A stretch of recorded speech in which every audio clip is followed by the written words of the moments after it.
Olá, sejam muito bem-vindos. Eu sou Cláudia Diane e esse é o Diálogo ICA Brasil e vai discutir hoje a importância da manutenção e recuperação dos solos para a agricultura e para a segurança alimentar. E não é só isso. Os solos são importantes sumidouros de carbono. Bem tratados, estocam gases do efeito estufa, mas quando deteriorados, se tornam emissores de gases, agravando o aquecimento global. No ano passado, o Instituto Interamericano de Cooperação para a Agricultura, em parceria com o Centro de Manejo e Sequestro de Carbono da Universidade Estadual de Ohio, que é dirigida pelo renomado cientista Rantan Lau, iniciou uma mobilização para estimular a recuperação dos solos aqui no continente. Trata-se da iniciativa Solos Vivos das Américas.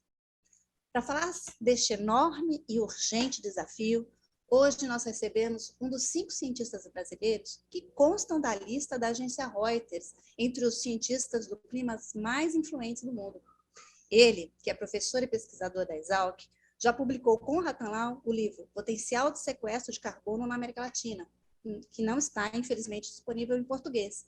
Este é um tema que, junto com as emissões de gases de efeito estufa e a relação entre a agricultura e as mudanças climáticas, é foco das pesquisas desse cientista que nos honra com a sua presença hoje. Seja muito bem-vindo, Carlos Eduardo Pellegrini Serri, que, aliás, é também consultor do ICA. Obrigado pela sua presença. Eu queria começar, Serri, essa conversa perguntando, quando a gente come uma fruta, um legume, a gente também está comendo o solo do local onde esses cultivos foram plantados? E por que a gente devia se preocupar com isso? Oi, Cláudia, obrigado pela oportunidade de conversarmos. É uma satisfação estar aqui. E você já começou com uma pergunta bem desafiadora, né? E bastante importante. A gente, quando come um alimento, em última análise, a gente está comendo parte daquele solo que está disponibilizando nutrientes para que as plantas cresçam. Então, às vezes, a gente perde a conexão, né? A gente vive em centros urbanos e esquece que aquele alimento, até a roupa que a gente está usando, é oriundo lá do solo. Porque essa roupa que a gente usa, o algodão precisou crescer, e para crescer, ele estabeleceu suas raízes, literalmente, né? Estabeleceu suas raízes no solo e extraiu, além de água, nutrientes para o seu desenvolvimento. Sabe, a gente sempre pensa nos nutrientes, né? Isso é caracterizado como parte dos atributos químicos do solo, que são muito importantes, porque as plantas, sem esses nutrientes, não crescem assim como a gente. Se não tiver nutrientes, também não tem manutenção do metabolismo e das ações que a gente precisa no dia a dia. Mas a gente, às vezes, esquece, sabe, Cláudia e colegas, que o solo também provê não só a parte química, mas também a qualidade física e biológica. Isso também é importante para o desenvolvimento das plantas. Imaginem um solo que tem uma fertilidade, ou seja, tem bastante nutriente lá. Mas imagine que esse solo está endurecido.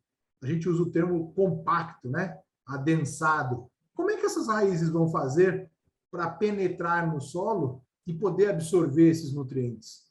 Elas têm dificuldade. E isso, infelizmente, acontece em alguns solos. E essas raízes acabam ficando muito próximas à superfície e não conseguem penetrar, né? Porque o solo está duro, está compacto, e aí, por consequência, não conseguem explorar um ambiente mais volumoso, um volume maior de solo, e, portanto, não conseguem extrair, eventualmente, todos os nutrientes que elas precisam. Então, a planta produz pouco. Ou produz com um alimento de baixa qualidade nutricional. Porque aquela fruta, aquele legume, aquela carne, né, aquela fibra, aquela energia, não contém os elementos todos no potencial que poderia, porque a planta não conseguiu absorver o nutriente necessário, porque tem o nutriente lá, mas a parte física às vezes não ajuda. E a questão biológica também é muito importante, porque são os organismos que estão no solo, desde organismos grandes, alguns aí telespectadores já viram minhoca, algumas larvas de besouros, algumas que habitam o solo, são organismos grandes, a gente chama de macrofauna, mas também tem os organismos pequenininhos, os micro-organismos, fungos, bactérias, algas, protozoários, leveduras, enfim, um monte de pequenos organismos que também tem um papel, a gente não vê, mas tem um papel muito importante, porque eles é que ciclam o material orgânico. Então, aquela planta que a gente consumiu uma parte, né, seja para produzir roupa, fibra, energia, alimento, uma outra parte da planta fica, depois de colhida a parte que nos interessa, fica depositada na superfície do solo. Ou mesmo as raízes ficam ali também. E são esses organismos que decompõem, que alteram o material vegetal, transformando os elementos que estão na forma orgânica em inorgânica, e a nova planta pode absorver de novo esses elementos. Então, veja que fantástico que o solo bem cuidado pode trazer de benefícios, né, para a planta, para o animal e para a gente que pode consumir esses produtos, né? Mas tudo isso, Cláudia, o solo precisa estar bem cuidado. Você diria que tem uma relação entre a capacidade do solo de produzir alimentos com nutrientes suficientes? Por exemplo, se eu tenho alimentos muito nutritivos, eu preciso usar menos solo para plantar e para garantir a segurança alimentar mundial, para suprir a demanda mundial por alimentos, já que o que as pessoas estão comendo estão sendo suficientes para a nutrição. Se eu tenho um solo pobre, eu preciso de mais terreno, ou essa relação não existe? Existe essa relação entre quantidade e qualidade, né? Uma é a quantidade de alimento que a gente consegue produzir numa dada área, e a outra é esse alimento produzido tem qualidade alta, elevada, né, sob o ponto de vista nutricional. Você sabe, Cláudia, que existem linhas de pesquisa na ciência do solo e nutrição de plantas que focam como fortificar os alimentos. Essa é a palavra mesmo. A fortificação, né, a melhoria da qualidade dos alimentos, para quê? Se a gente consumir um alimento mais nutritivo, teoricamente a gente poderia consumir menores proporções, né? Menores porções de alimento, porque eles estão mais ricos. Então, nós temos, infelizmente, no mundo hoje, os dois desafios, viu, Cláudia? Sim. Não é só em quantidade, mas também em qualidade. E os solos têm um papel central nisso, né? Porque é a base, é a estrutura onde as plantas vão crescer e vão gerar esses produtos. Então, o desafio para garantir solos e alimentos saudáveis é conter a desertificação, que é um problema e avança em vários países. Na verdade, aqui no Brasil é um fenômeno que já atinge cerca de 13% do semiárido, mas não é só no Brasil, né? Tem a região do corredor seco da América Central, entre outros focos espalhados. Você poderia dar para a gente um panorama da saúde dos solos no Brasil e na região? A gente tem isso quantificado, mapeado? Olha, Cláudia, você colocou valores aí, né, números importantes, né? Essas estimativas, elas são grosseiras, né? Elas têm um grau de incerteza, porque não é uma quantificação tão simples, sobretudo porque existem vários graus de desertificação. Não é sim ou não, né? Ele está ou não degradado, ele tem níveis, gradientes de degradação. Isso é difícil. Os níveis iniciais, às vezes, são difíceis de serem percebidos, mas já estão causando prejuízo, seja na produção vegetal ou na própria estrutura, na característica desse solo. Só para você ter uma ideia, né? Globalmente, eu vou falar do Brasil, mas globalmente, a gente tem umas estimativas aí que 33%, um terço dos nossos solos no globo, estão em algum grau de degradação. Isso é grave, né? Um terço é grave. Se a gente foca, então estou falando global, né? 33%, se a gente foca aí América do Sul, vamos fechando aí nosso comentário, em torno de 45% a 60%. Veja que são faixas, porque, como eu disse, tem uma incerteza associada, mas vamos dizer que metade dos nossos solos na América do Sul estão em algum grau de degradação. No caso do Brasil, boa parte da degradação está na região mais árida do país, sob a forma de desertificação. Não é a única forma de degradação. Existe degradação física, química, biológica, por isso eu estava comentando antes desses atributos, né? Mas a desertificação talvez seja aquela que mais nos chama a atenção. Até o nome indica, né?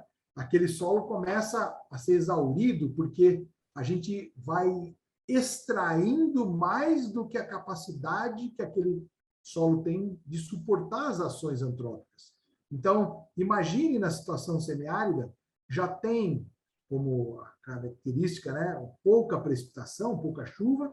Isso faz com que pouca vegetação se estabeleça lá, sem irrigação, né, em condições naturais, poucas plantas se estabelecem. Por sua vez, como você tem pouca planta e o calor, né, a intensidade de temperatura alta, o pouco material vegetal que chega no solo decompõe rapidamente. Só que imagine uma situação que a gente vai removendo essas plantas numa velocidade maior do que a reposição. O que acontece? Acontece que a gente está retirando mais do que retornando, o solo vai ficando, vai perdendo sua capacidade, a sua resiliência de manter aqueles padrões de nutrientes, da parte biológica, da característica física. Um efeito disso, bastante drástico, né, é a desertificação. Chega um momento que esse solo já não consegue suportar o desenvolvimento da planta. Já não tem características mais que provenham a qualidade para que a planta se estabeleça. E aí começa a ficar solo descoberto, né, solo exposto, e uma série de outros problemas podem acontecer. Imagine num evento de chuva bastante intenso, pode causar o que as pessoas imaginam que já ouviram, são processos erosivos, a erosão. Imagina, esse solo está descoberto, o solo está lá exposto. Vem um vento, leva parte desse solo. Isso é erosão eólica, causada pelo vento. Se tivesse planta, você concorda que essas plantas formariam barreiras e aí... né? Exato. Diminuiria a intensidade, a velocidade, né, desse vento. Mas se não tem, se o solo está exposto, parte do solo se perde com erosão eólica. E depois, se tem uma chuva intensa, parte do solo pode se perder por erosão hídrica, ou seja, a enxurrada, a água lavando parte desse solo. E aí a perda é dupla, né? Porque a gente está perdendo o solo que já está fragilizado, então ele está deixando de ficar naquele local. E, Cláudia e outros colegas, eu pergunto, para onde vai esse solo que a enxurrada está levando? Vai para um recurso hídrico. Não é essa a tendência? De ir para uma região mais baixa do terreno. Sim. E esse solo acaba se acumulando lá num rio, num lago. Isso causa um problema derivado da erosão, que é o assoreamento, que é o carreamento de solo para esse meio aquoso, para esse recurso hídrico, também causando problemas lá. Se vier um pouco de nutriente junto, causa eutrofização. Então, veja, é uma cadeia que a gente tem que evitar, né? É uma cadeia que gera, então, problemas de enxurrada, de navegação, enfim... Reservatórios, Cláudia, perdem a sua vida útil ou reduzem a sua vida útil, né? Então, alguém constrói um reservatório pensando, puxa, vai ter uma vida útil aí de 30, 50 anos. Mas se ele começa a assorear, obviamente tem menos água agora capaz de ser armazenada. Então, diminui a vida útil do reservatório e assim por diante. Agora, você falou do regime de chuvas, e agora no mês de março, o painel das Nações Unidas para Mudanças Climáticas, o IPCC, divulgou um novo relatório bastante preocupante, que dá conta que 40% da população já está bastante afetada pelas mudanças climáticas. E a gente sabe que um dos problemas é a disponibilidade hídrica, né? Como você mencionou. O que a gente pode falar sobre essa relação da água e do solo como um local de armazenamento de água e de garantia de disponibilidade hídrica, né? Pelo que você está explicando, um solo desregulado, ele desregula, inclusive, ele ajuda a desregular disponibilidade hídrica, é isso? Isso tem sim, viu, Cláudia, essa relação. O solo, ele é um filtro, né? Essa água vem da troposfera e chega, é parte interceptada pelas plantas, né? E parte dessa água chega até o solo. No solo, funciona como um filtro e, sobretudo, para abastecer não só as plantas que vivem ali, mas água subterrânea, lençol freático.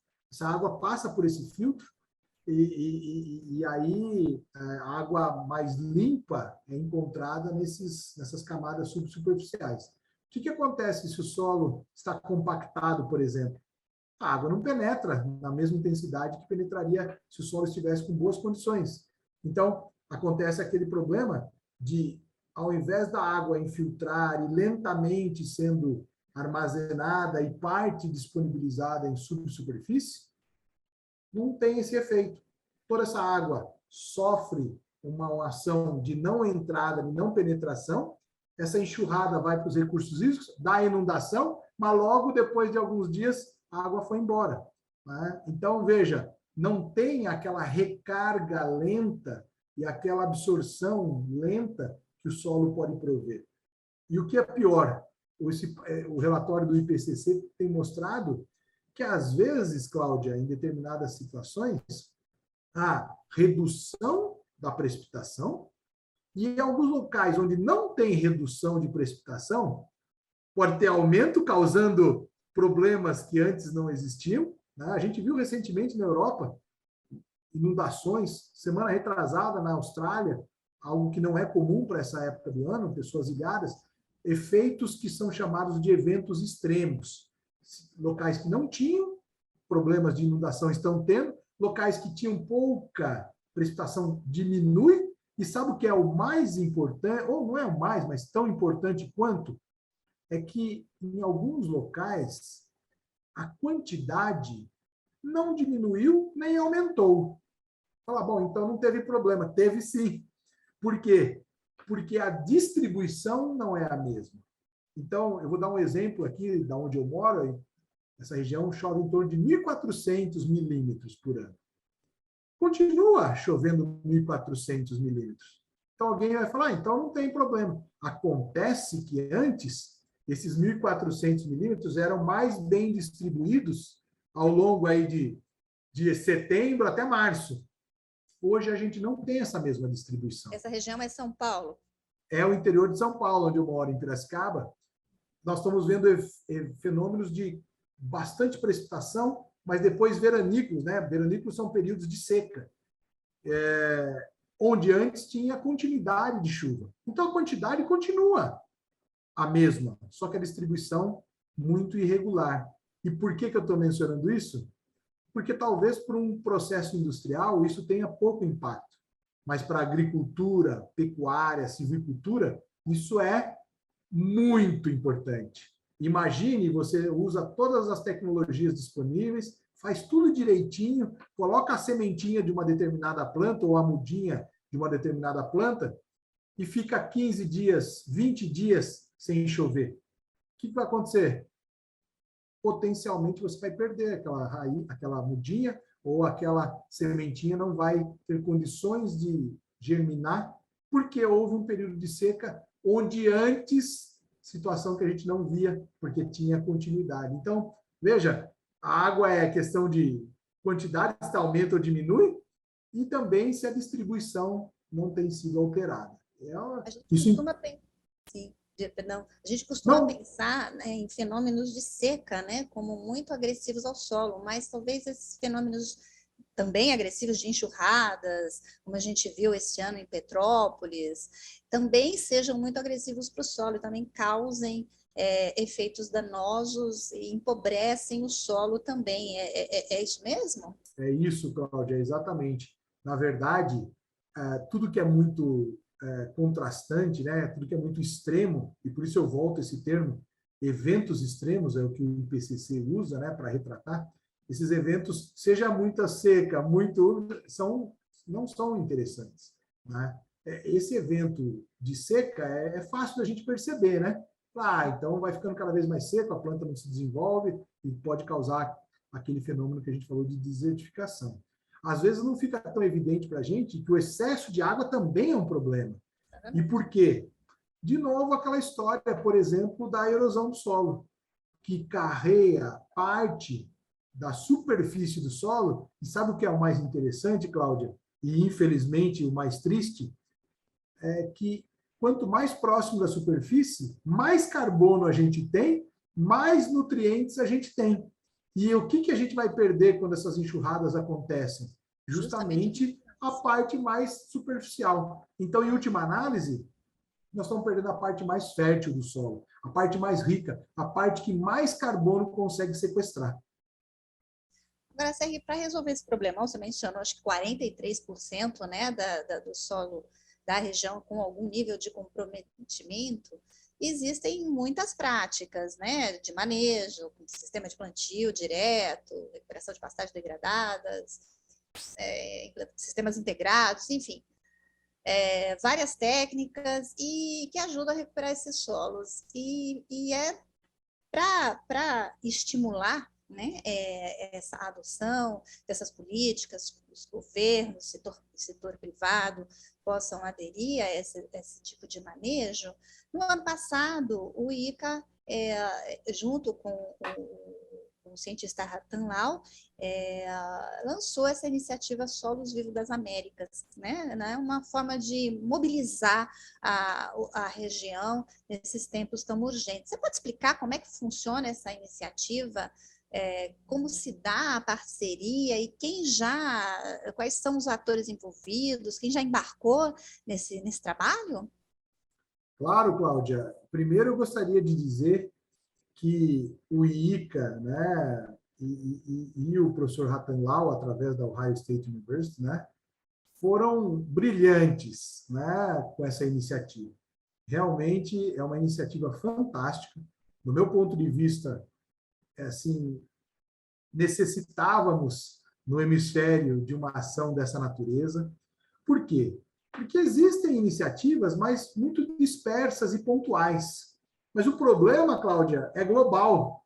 O problema é de escala grande, né? Então, a gente precisa de iniciativas dessa natureza que mobilizam 34, né, países membros, e uma série de empresas, né, que despertaram para esse assunto e são parceiras, são colaboradoras dessa iniciativa.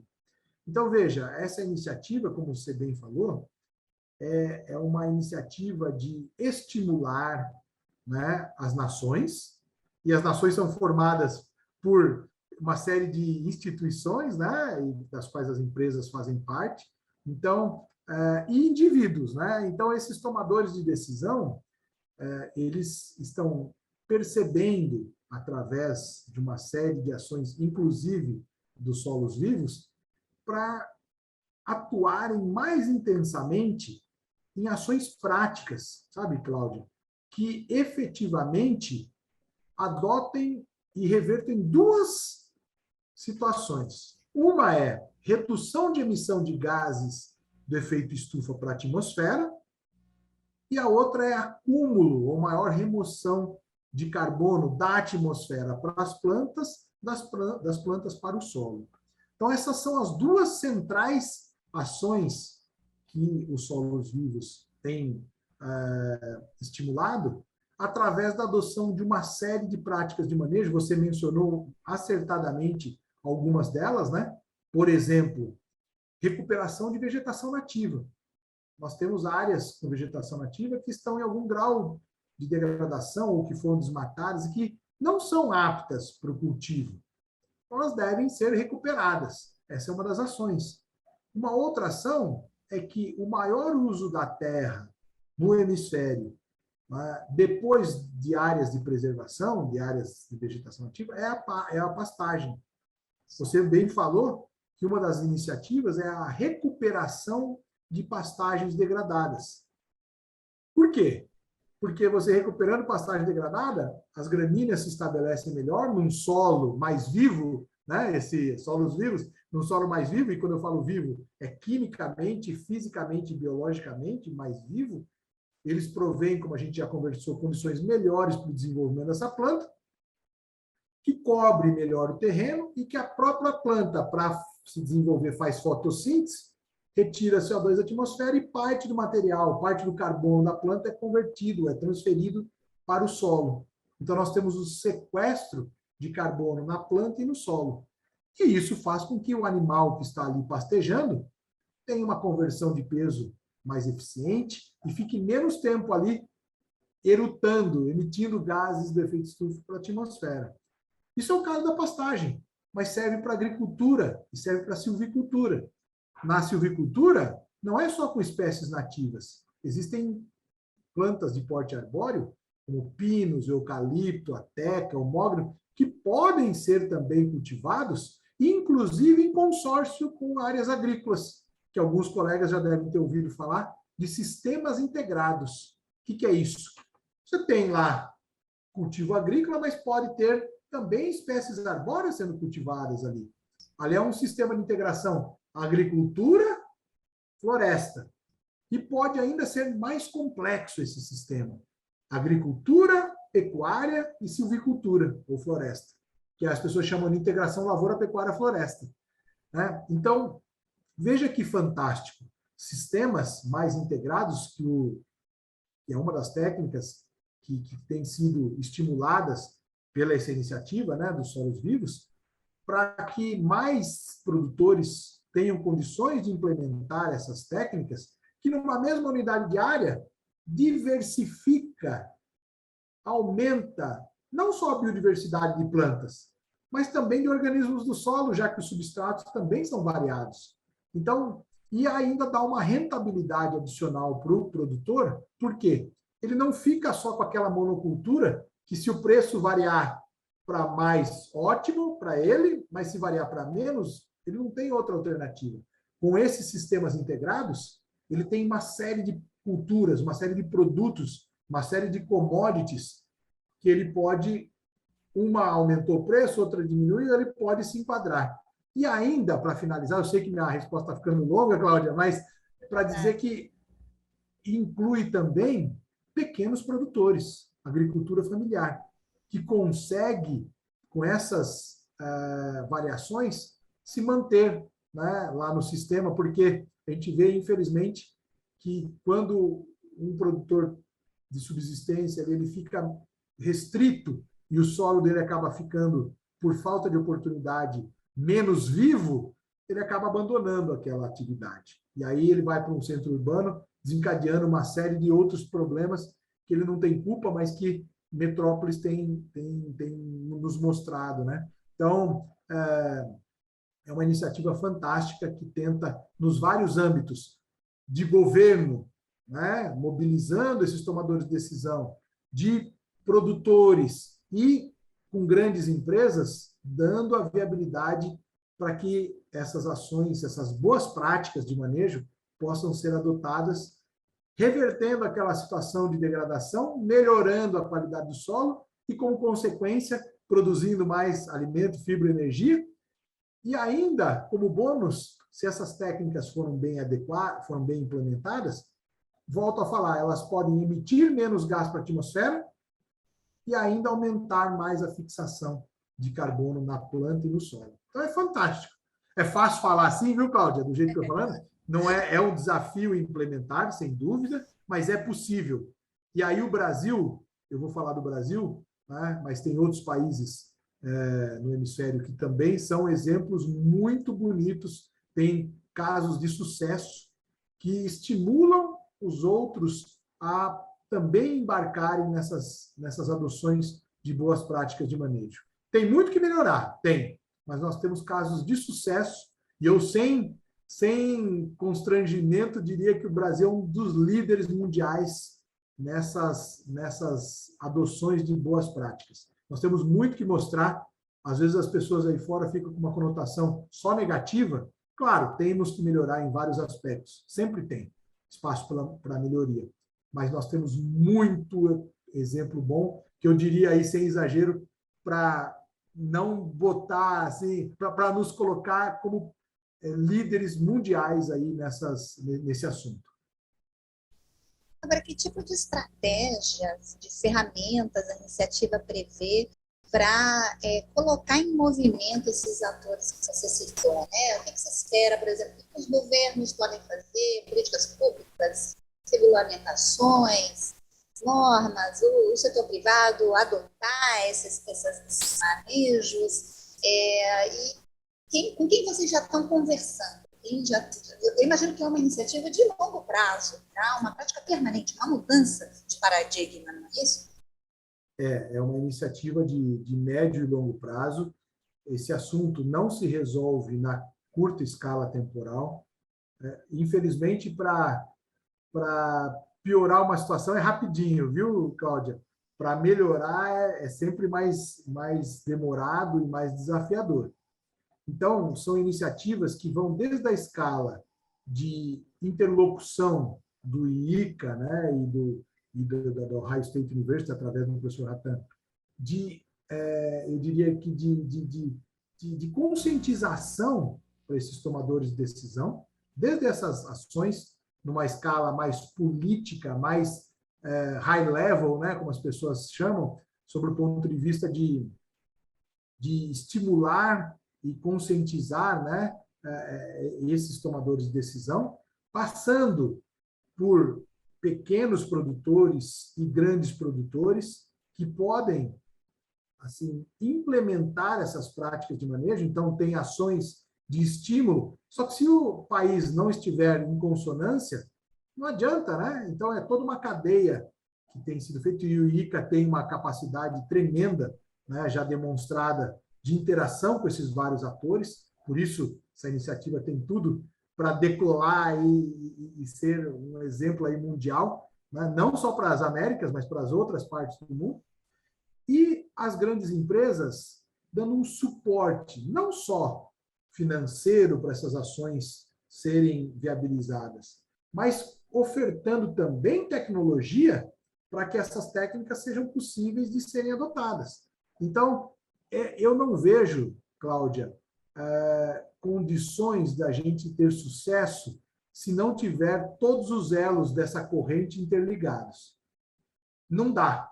Se não tem um comprometimento de quem está lá liderando, né, aquela nação, ou aquele estado, ou aquela federação, não tem jeito. Mas, por outro lado, se não tiver quem está lá na linha de frente, que são os produtores, né, se eles também não ficarem sensibilizados e adotarem essas práticas, também não adianta ter um estímulo lá do governo, né? E se essas empresas no meio não viabilizarem também com tecnologia, com esses produtos, e aí eu vejo o papel fundamental também das universidades e dos centros de pesquisa, que provém a base científica para que essa tecnologia seja, então, transferida para o campo. Se essas pecinhas aí não tiverem conectadas, esse quebra-cabeça não se fecha. Você perguntou quem são os atores, né? O Brasil foi o primeiro país a assinar, né, a participar dessa iniciativa. Eu acho que você participou até, né, do lançamento com a ministra Tereza Cristina, com o Fernando Camargo e toda a cúpula, né, e participantes do ICA, e com o professor Rattenlau. E outros países também estão já se engajando, né? Nós temos uma meia dúzia já de países que já oficialmente fazem parte do programa, mas várias dezenas que estão na tramitação. Isso requer, né, toda uma articulação, né, que, de novo, o ICA faz muito bem. E também temos meia dúzia de empresas, de grandes empresas do setor, que já se comprometeram com a iniciativa, inclusive com repasse de recursos e com o comprometimento de ajudar nesse processo todo, né? Nós já fizemos uma série de reuniões, eu tive a oportunidade, essas reuniões são lideradas pelo ICA, pelo professor Rattanal, mas eu tive a oportunidade de participar de algumas delas, de engajamento dessas empresas e dessas nações, explicando um pouco com mais detalhes do que a gente está falando agora, porque são reuniões mais longas, aqui eu imagino que são mais informativas, né, mas mostrando quais são as ações, os benefícios e o porquê participar. E, olha, invariavelmente, as pessoas, as empresas, as nações acham fantástica a iniciativa e têm aderido. É um processo contínuo aí. A pandemia atrapalhou um pouco, devo falar, né, porque as pessoas, obviamente, tinham desvios de atenção para outras ações e outras complicações que estavam acontecendo no ramo aí, no setor da saúde, mas as coisas retomaram aí num ritmo bastante interessante. Você mencionou a renda, né, do produtor, então eu queria, para além da iniciativa, te perguntar sobre os reflexos na renda do produtor na adoção de práticas de retenção de carbono no solo. O professor Rattanlau costuma dizer que os produtores podem e devem ser remunerados pelo volume de carbono que acumulam no solo. E aqui no Brasil, no ano passado, o Congresso Nacional aprovou a lei que institui o pagamento de serviços ambientais. Eu queria que você explicasse se essa lei, esse marco regulatório, ele ajuda a uma futura prática de remuneração por estoque de carbono. A gente pode pensar no estoque de carbono nos solos como algo como um novo comércio, uma nova economia ambiental, como o comércio de carbono. É possível, por exemplo, mensurar quanto vale a tonelada de carbono armazenada no solo e como se valer dessa informação ou dessa medida para remunerar o produtor? Perfeito, Cláudia. É isso mesmo. A lei, né, de pagamentos de serviços ambientais é muito interessante porque reconhece e remunera aqueles que estão justamente ajudando para que esses serviços ambientais ocorram na natureza.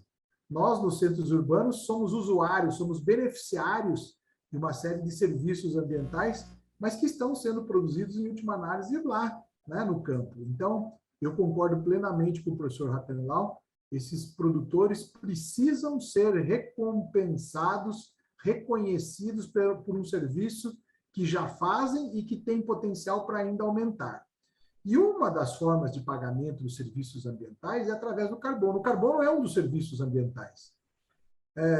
E é possível, Cláudia, já existem técnicas, as universidades já desenvolveram essas técnicas há décadas, na verdade, para quantificação de carbono que tem no solo, na planta, na atmosfera, na água. Então, existem metodologias bastante já assertivas, já bastante reconhecidas, para a gente quantificar. Então, imagine que um determinado produtor, ele, por qualquer que seja o motivo, a área dele não estava sendo muito bem conduzida, né, sob o ponto de vista de qualidade do solo, de produção da planta, por qualquer que seja o motivo, ele vai agora migrar dessa situação de algum nível de degradação para a adoção de boas práticas de manejo.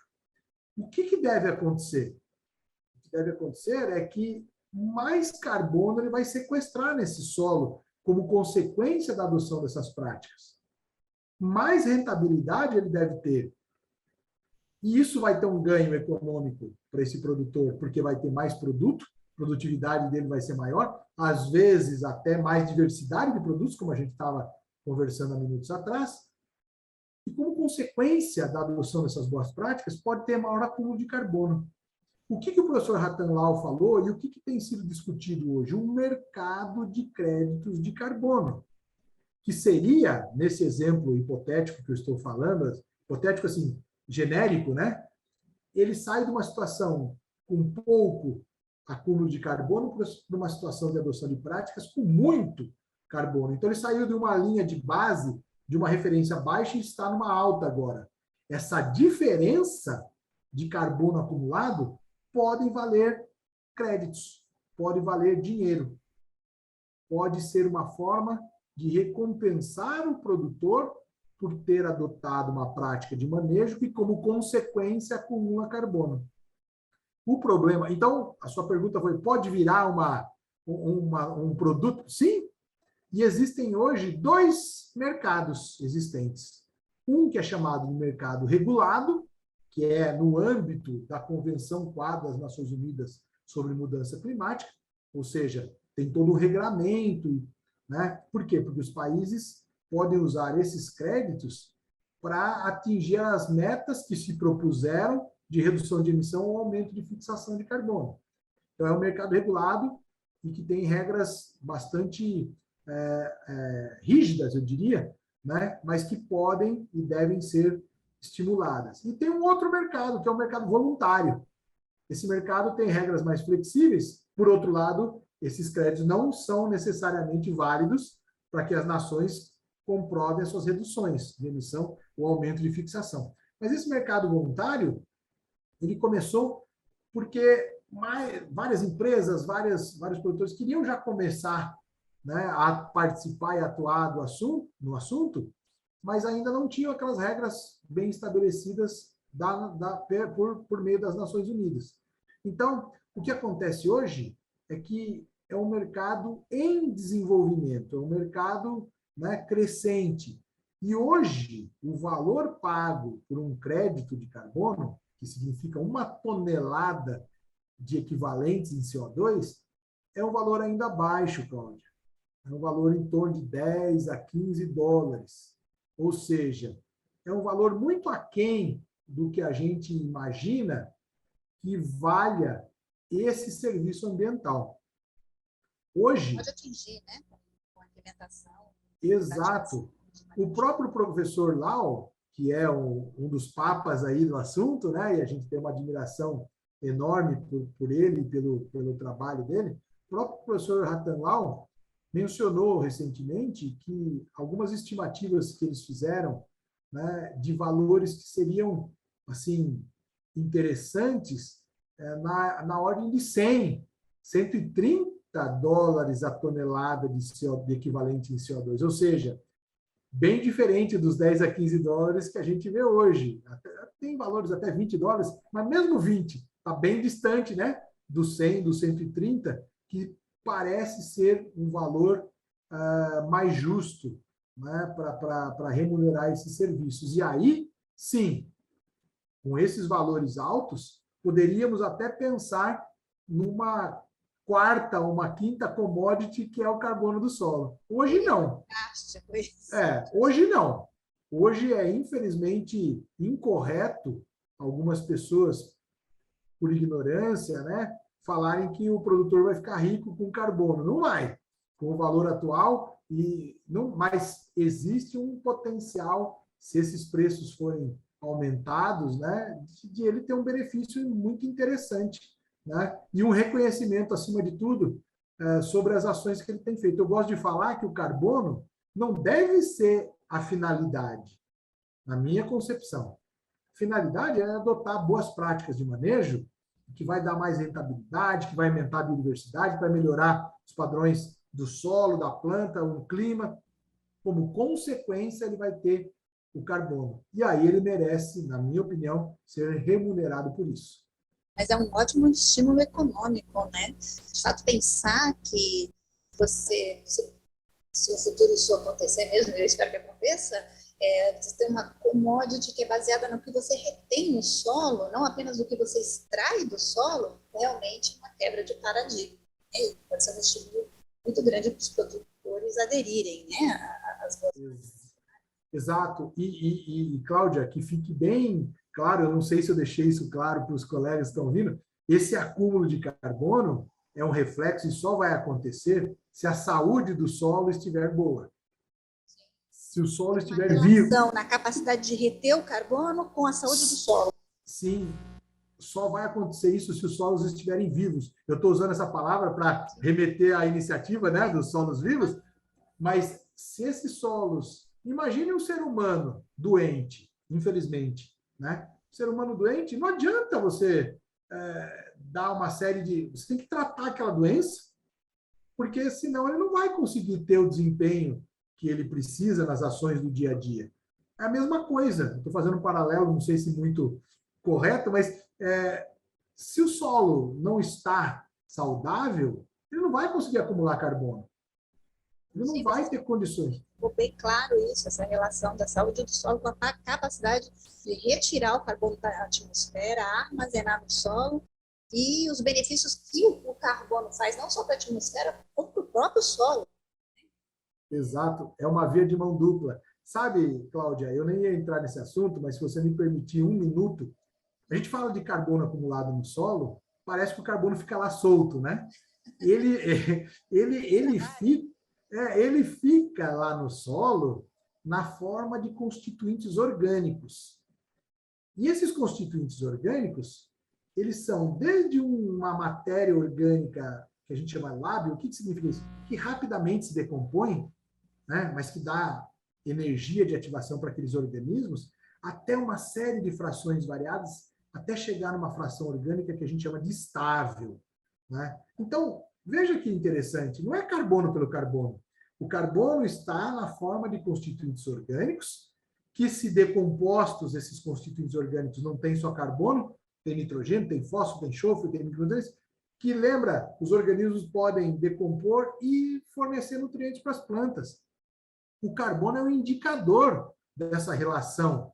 Carbono na atmosfera, carbono na planta, carbono no animal, carbono no solo, carbono na água, é um indicador. Mas junto com ele, vem uma série de outros elementos que dão essa vida toda para o sistema. Então, às vezes a gente fala carbono, carbono, mas eu queria dizer que esse carbono no solo está em constituintes orgânicos, e é esse constituinte orgânico que melhora a qualidade física, a qualidade química e a biológica. Então, o carbono só nos dá um indicador disso tudo.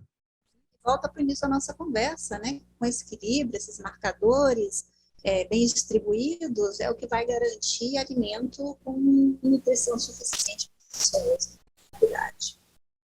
Muito obrigada, Zé, pela sua presença. Eu já registro aqui o convite para você voltar futuramente, para nos contar como a parceria Somos das Américas tem se desenvolvido, os seus resultados. Você gostaria de acrescentar algo? Eu gostaria de te agradecer, Cláudia, né, pela oportunidade dessa conversa. Eu me empolgo, né? E aí tem que tomar cuidado. Eu fico empolgado com o assunto. Então, te agradecer por essa oportunidade e agradecer, não como pesquisador, que estou tendo a possibilidade de participar dessa iniciativa, mas como indivíduo mesmo. Agradecer o IICA e o Ratan Lal, né?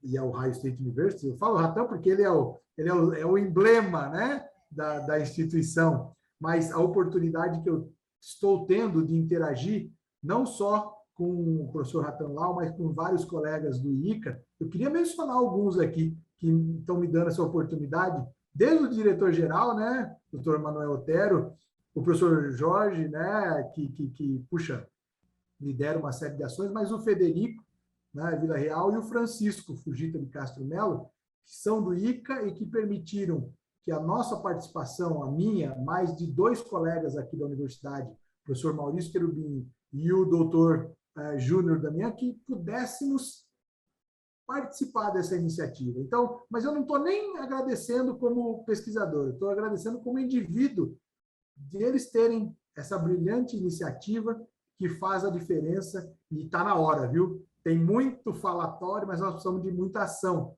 E o Living Soils, aí, os solos vivos, são ações urgentes que a gente precisa estimular cada vez mais. Obrigado, viu, Cláudia, pela oportunidade. Eu que agradeço. Vida longa aos Solos Vivos das Américas, né? Bom, eu agradeço a sua companhia e te convido para se registrar aqui no canal do IICA. Clica lá no sininho, assim você fica sabendo dos novos diálogos que a gente vai lançando. Toda quinta-feira tem um assunto novo para você. Até breve.